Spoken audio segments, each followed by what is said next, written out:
ಸಿಟಿಯಲ್ಲಿ ಮಹಿಳೆಯರಿಗೆ ಎಷ್ಟು ಸೇಫ್ಟಿ ಅನ್ನುವಂತಹ ಪ್ರಶ್ನೆ ಮೊನ್ನೆ ಕೆಆರ್ಪುರದ ಇನ್ಸಿಡೆಂಟ್ ನಲ್ಲೂ ಕೂಡ ನಮಗೆ ವ್ಯಕ್ತ ಆಗಿತ್ತು. ಈಗಲೂ ನೋಡಿ ಬಾಣಸ್ವಾಡಿಯಲ್ಲೂ ಕೂಡ ಅಂಥದ್ದೇ ಇನ್ಸಿಡೆಂಟ್ಗಳು ಮತ್ತೆ ಮತ್ತೆ ಮರುಕಳಿಸ್ತಾ ಇದೆ. ಸಿಲಿಕಾನ್ ಸಿಟಿಯಲ್ಲಿ ಬೀದಿ ಕಾಮಣ್ಣರ ಅಟ್ಟಹಾಸ ನಿಲ್ತಾ ಇಲ್ಲ. ಯುವತಿಗೆ ಅತ್ಯಂತ ಅಸಭ್ಯವಾಗಿ ಯುವತಿಯ ಜೊತೆಗೆ ವರ್ತಿಸಿದ್ದಾರೆ ಇಲ್ಲಿ ಅನ್ನೋದು ತಿಳಿದು ಬರ್ತಾ ಇದೆ. ಅವಾಚ್ಯ ಶಬ್ದಗಳಿಂದ ನಿಂದಿಸಿ ಕಿರುಕುಳ ಕೊಟ್ಟಂತಹ ಆರೋಪ ಕೂಡ ಕೇಳಿಬಂದಿದೆ. ಹೆಣ್ಣೂರು ಮುಖ್ಯ ರಸ್ತೆಯ ಪೆಟ್ರೋಲ್ ಬಂಕ್ ಬಳಿ ಘಟನೆ ಆಗಿರೋದು. ಸ್ನೇಹಿತರ ಮನೆಯಿಂದ ಸ್ಕೂಟರ್ನಲ್ಲಿ ಹೋಗುವಾಗ ಘಟನೆ ಆಗಿದೆ. ಇಬ್ಬರು ಅಪರಿಚಿತ ವ್ಯಕ್ತಿಗಳು ಯುವತಿಗೆ ಲೈಂಗಿಕ ದೌರ್ಜನ್ಯವನ್ನ ಕೊಡೋದಕ್ಕೆ ಪ್ರಯತ್ನವನ್ನು ಪಟ್ಟಿದ್ದಾರಂತೆ. ಸ್ಕೂಟರ್ ಫಾಲೋ ಮಾಡಿ ಅಡ್ಡ ಹಾಕಿ ಲೈಂಗಿಕ ಕಿರುಕುಳವನ್ನು ಎಸಗಿದ್ದಾರೆ ಅನ್ನೋದು ಮಾಹಿತಿ. ಕಾಮುಕರನ್ನ ಹಿಡಿಯೋದಕ್ಕೆ ಬಂದಂತಹ ಸಾರ್ವಜನಿಕರಿಗೆ ಚಾಕು ತೋರಿಸಿ ಎಸ್ಕೇಪ್ ಆಗಿದ್ದಾರೆ. ಬಾಣಸವಾಡಿ ಪೊಲೀಸ್ ಠಾಣೆಗೆ ಯುವತಿ ದೂರನ್ನ ಕೊಟ್ಟಿದ್ದಾರೆ. ಬಾಣಸವಾಡಿ ಪೊಲೀಸರಿಂದ ಎಫ್ಐಆರ್ ದಾಖಲಿಸಿ ತನಿಖೆಯನ್ನು ನಡೆಸೋ ಕೆಲಸ ಕೂಡ ಆಗ್ತಾ ಇದೆ.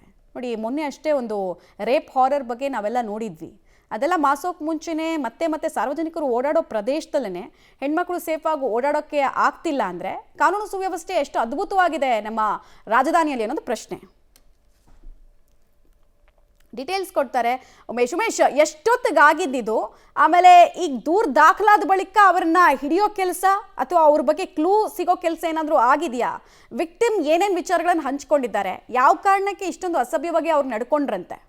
ಮಮತಾ, ಕಳೆದ 2 ದಿನಗಳ ಹಿಂದೆ ನಡೆದಿರುವಂಥ ಘಟನೆ ಅಂದರೆ ಬೆಳಗಿನ ಜಾವ 4:30 ಸುಮಾರಿಗೆ ಯುವತಿ ತನ್ನ ಸ್ನೇಹಿತರ ಮನೆಗೆ ಕೆಲಸದ ಮೇಲೆ ಹೋಗ್ತಾ ಇರ್ತಾರೆ. ಈ ಸಂದರ್ಭದಲ್ಲಿ ಬಾಣಸ್ವಾಡಿ ಮುಖ್ಯ ರಸ್ತೆಯಲ್ಲಿರುವಂಥ ಒಂದು ಪೆಟ್ರೋಲ್ ಬಂಕ್ ಸಮೀಪ ಬಂದಂಥ ವೇಳೆಯಲ್ಲಿ ಇಬ್ಬರು ಅಪರಿಚಿತ ಯುವಕರು ಒಂದೇ ಬೈಕ್ನಲ್ಲಿ ನಮ್ಮ ಬೈಕಿಗೆ ನಂಬರ್ ಪ್ಲೇಟ್ ಏನು ಇರೋದಿಲ್ಲ, ಅವರು ಹಿಂದೆನೇ ಬೈಕ್ ಹಿಂದೆ ಹಿಂಬಾಲಿಸ್ಕೊಂಡು ಬರ್ತಾ ಇರ್ತಾರೆ. ಆ ಸಂದರ್ಭದಲ್ಲಿ ಒಂದಷ್ಟು ದೂರಗಳ ಕಾಲ ಹಿಂಬಾಲಿಸ್ಕೊಂಡು ಬಂದ ನಂತರದಲ್ಲಿ ಯುವತಿಗೆ ಬ್ಯಾಡ್ ಟಚ್ ಮಾಡುವಂಥದ್ದು, ಮಾಡಿದ ನಂತರದಲ್ಲಿ ಅವಾಚ್ಯವಾಗಿ ಏನು ಒಂದು ಆಕೆಯನ್ನು ಅಶ್ಲೀಲವಾಗಿ ಮಾತಾಡಿಸುವಂಥ ಕೆಲಸ ಮಾಡ್ತಾರೆ. ಆ ಸಂದರ್ಭದಲ್ಲಿ ಯುವತಿ ಕೂಡ ಅವರಿಗೆ ಅಪೋಸ್ ಮಾಡುವಂಥ ಕೆಲಸ ಮಾಡಿದರೂ ಕೂಡ ಆ ಸಂದರ್ಭದಲ್ಲಿ ಯುವತಿಯ ಮೈಕೈ ಮುಟ್ಟಿ ಅವಾಚ್ಯವಾಗಿ ನಿಂದಿಸ್ತಾರೆ. ಆ ಸಂದರ್ಭದಲ್ಲಿ ಅಕ್ಕಪಕ್ಕ ಇದ್ದಂಥ ಸಾರ್ವಜನಿಕರೇನಿದ್ರು ಆ ಯುವತಿಗೆ ಸಪೋರ್ಟಿವ್ ಆಗಿ ಬಂದು ಆ ಇಬ್ಬರನ್ನು ಕೂಡ ಹಿಡಿಯುವಂಥ ಕೆಲಸ ಮಾಡ್ತಾರೆ. ಹಿಡಿಯುವಂಥ ಕೆಲಸ ಮಾಡಿದಂಥ ಸಂದರ್ಭದಲ್ಲಿ ಆ ಇಬ್ಬರು ಯುವಕರೇನಿದ್ರು ಅವರು ತಮ್ಮ ಬಳಿ ಚಾಕು ಇಟ್ಕೊಂಡಿದ್ರು. ಚಾಕು ಇಟ್ಕೊಂಡು ಸಾರ್ವಜನಿಕರೇನು ಹಿಡಿಯೋಕ್ಕೆ ಬರ್ತಾರೆ, ಅವರನ್ನೇ ಚಾಕು ಹಿಡಿದು ಬೆದರಿಸಿ ಅಲ್ಲಿಂದ ಎಸ್ಕೇಪ್ ಆಗಿರುವಂಥದ್ದು.